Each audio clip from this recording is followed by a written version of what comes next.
Good evening, all. Well, tomorrow morning starts the John Sarver trial. Now, I don't even see why they got this guy on trial. Think about this. They have no evidence to even prove he was at the scene of the crime at the time the crime happened. He was there to fix a lawnmower previously. This lady ends up dying. See, they kept saying he broke into the back door or through the window, and there was no sign of forced entry. This woman kept her house locked at all times when she was home alone. Which means, right there tells you, it was a family member who had a key to the house, who murdered Eleanor Roberts, who also works for the Department of Justice.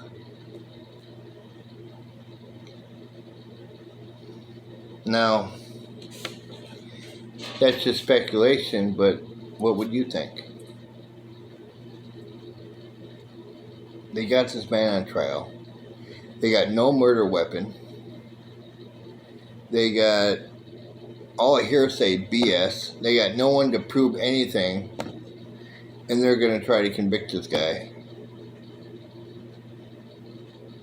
If they do end up convicting him, it's only out of hatred for the fact that they can't convict him. So they'll convict him on probability, on hearsay bullshit for shits and giggles, just to get a conviction.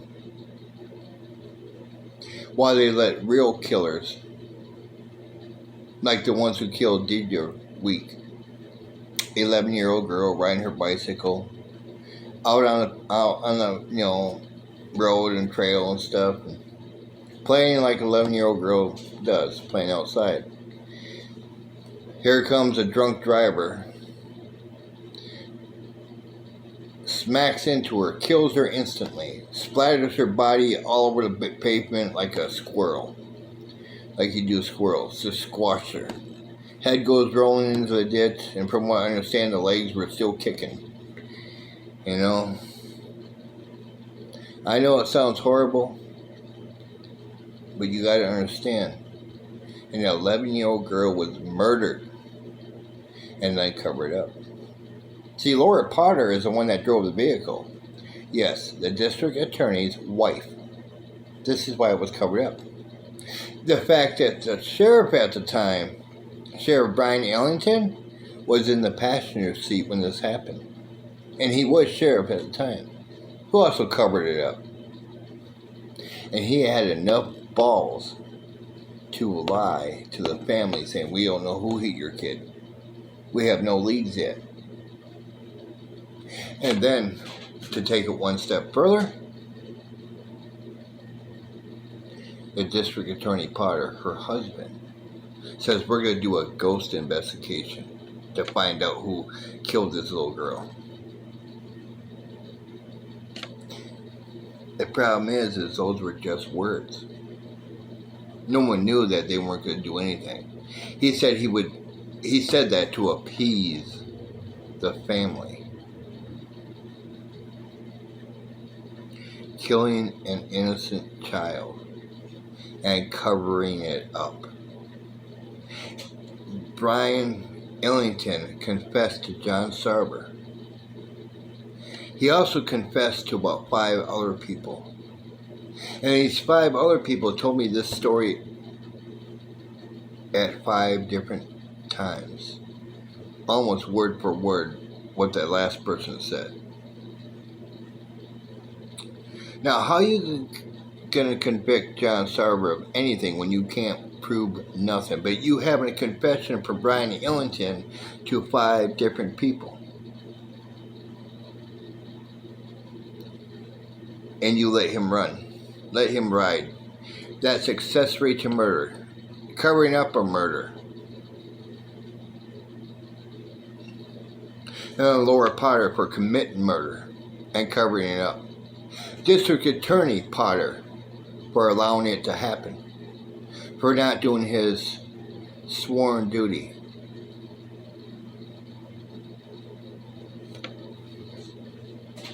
Because when these backwoods incest, hillbilly motherfuckers get a little power, they feel that they're unstoppable. They control the law in that county, so they would do what the fuck they want.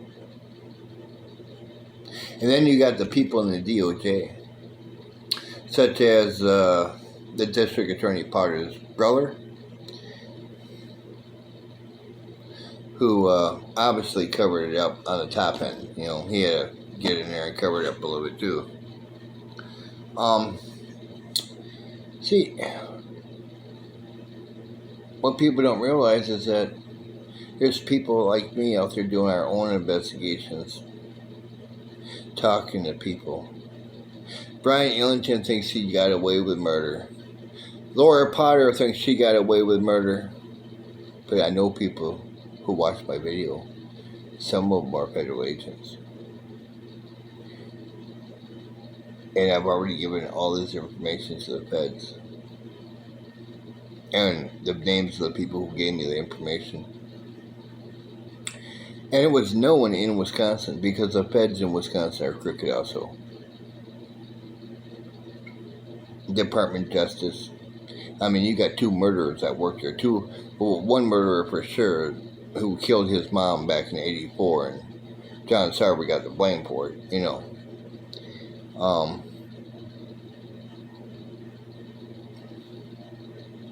I mean, Brian Ellington is just an incest, stupid motherfucker.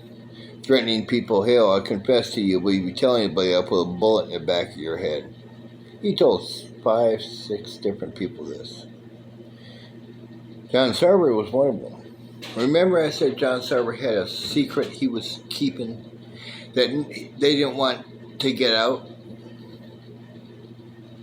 This is just one of the secrets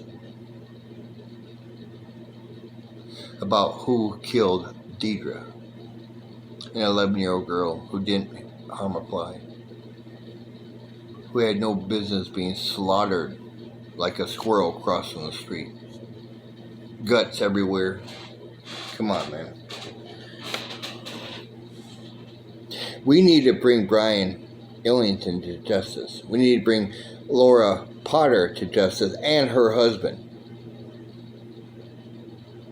We need to bring the DOJ to justice.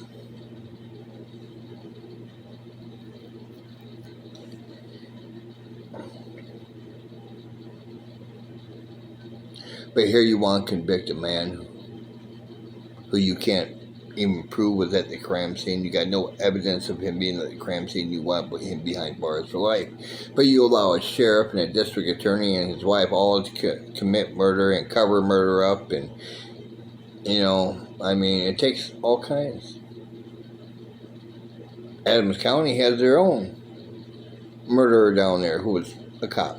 I think he was a sheriff at one time too. I'm not sure, but back in '69, a woman was bludgeoned to death in her garage when she just got home. Found dead in her garage, bludgeoned to death, bloodied to hell.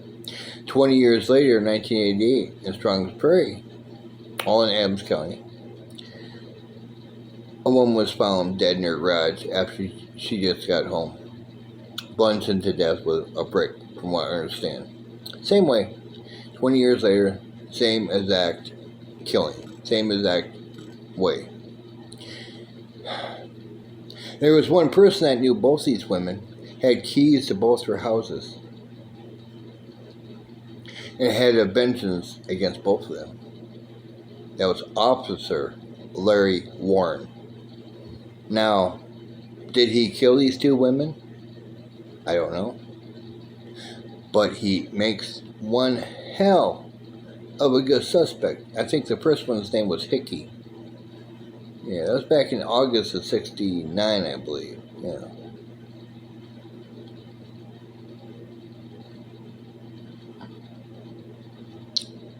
And the second one was in Strong's Prairie, which is Adams County, small town.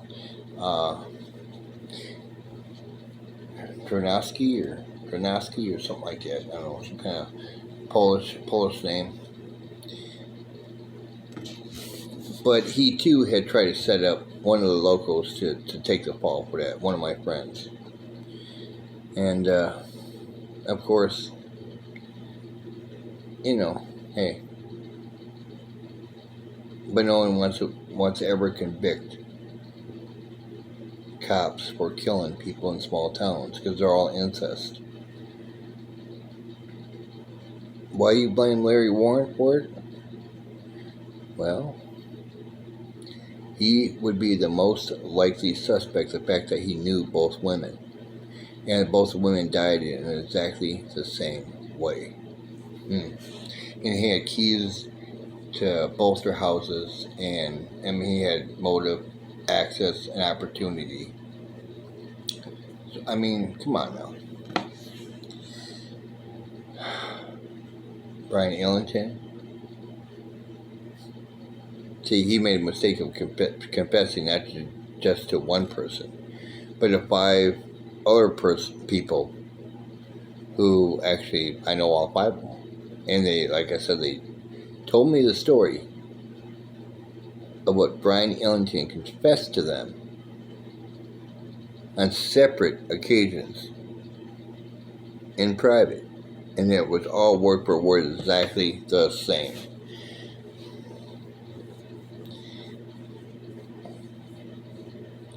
Laura Potter killed Deidra, an 11-year-old child, splattered her all over the cement and drove off like nothing happened, and the sheriff covered it up. District attorney lied to the public and said, we're going to investigate it. Never did. The sheriff, Brian Ellington, lied to the family. Straight, bald-faced, lied to their face and said, we don't have any suspects at this time. Well, I hope someone sees my video. I hope someone checks out my stories. Does an investigation of their own of the legal field who isn't crooked. Someone who didn't murder, someone in the Department of Justice who didn't murder their mom. And someone in the Department of Justice who didn't cover up a murder of an 11-year-old child.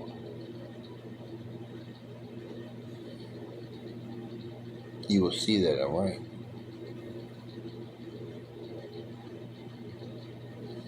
But I don't think no one in the state of Wisconsin has the balls to confront these killers, these co-conspirators.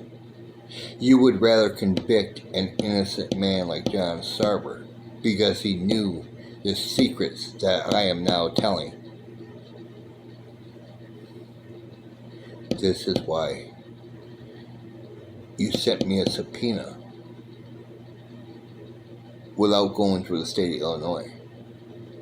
You wanted me to come up there and have an accident. You didn't want me to testify because you knew that I knew these secrets.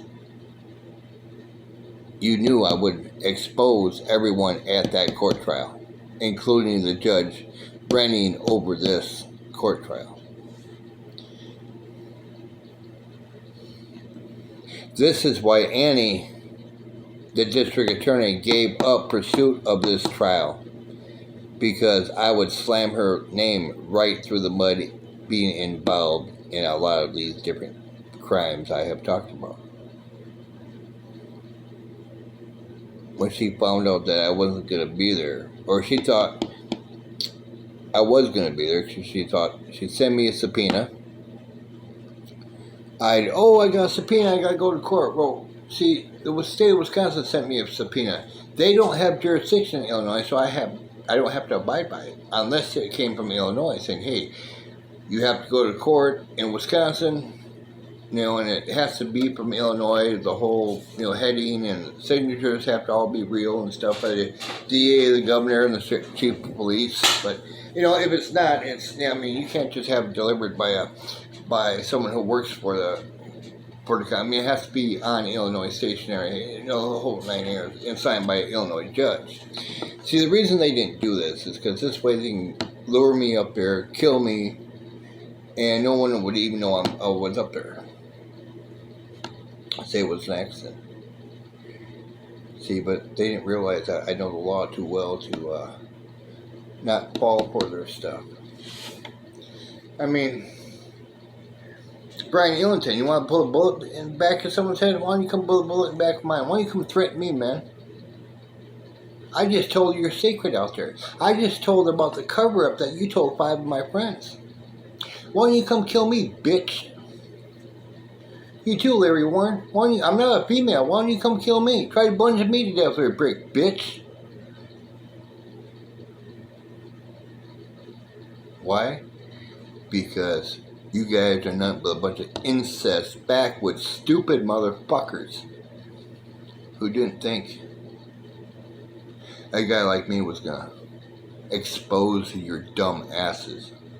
You thought you can convict this man, John Sarver, for a crime he had nothing to do with. So you guys don't like me because basically I'm John Sarver's voice right now because you are blocking all his calls, censoring all his mail, making sure he doesn't talk about your secrets that I just revealed. Well, Brian Ellington, Laura Potter, District Attorney Potter, you're going down. Larry Warren, if you're not dead already, because I know Larry's up there in age, Larry's about 70, 80 years old, if he's still kicking, he's going to be going down too. Under the probability laws, these people will be convicted. These people will be convicted. If the feds step in, they will use the Wisconsin laws to convict them. And under probability, it's very probable that all these people are guilty of what I just said they were guilty of. Conspiracy to commit murder, murder in the first degree, leaving the scene of an accident, a murder, a homicide, killing an innocent child, and you don't expect me to say anything about it? An innocent child, and you not giving 2 shits about it. Oh, Laura Potter, I don't know how you sleep at night, but I hope it's not very good. I hope you have nightmares every time about that little girl, her last screams ringing through your head. And District Attorney Potter, I don't know how you can live with yourself. I don't care if she is your wife. You had a job to do and you should have done it. But of course, you guys being backwoods and incest, your wife is probably your sister, That's, so, and family is, blood is thicker in the water from what I understand, So you guys have to be brother and sister. And Brian Ellington, I don't know how he falls, and he was probably just, he was probably dicking your wife while, because he knew you wouldn't say nothing because, you already covered up her murder, so he can dick your wife, your sister, or whoever she is, go out and party with her, kill as many people as they want because he will cover them up. Brian Ellington covered them up. Brian Ellington, I always wondered, I thought he was gay. I always thought he was a gay man. Maybe he was dicking Potter, District Attorney Potter, and the wife was just kind of like a third wheel, I don't know. But as far as Larry Warren,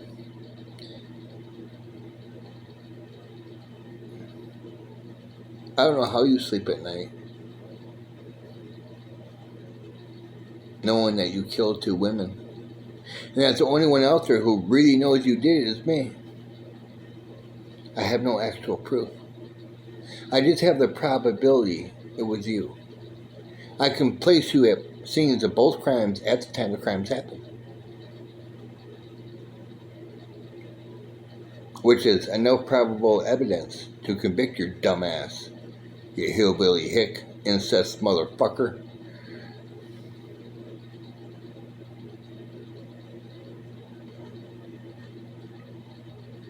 I'm Jim with Life's Adventures, keeping it real.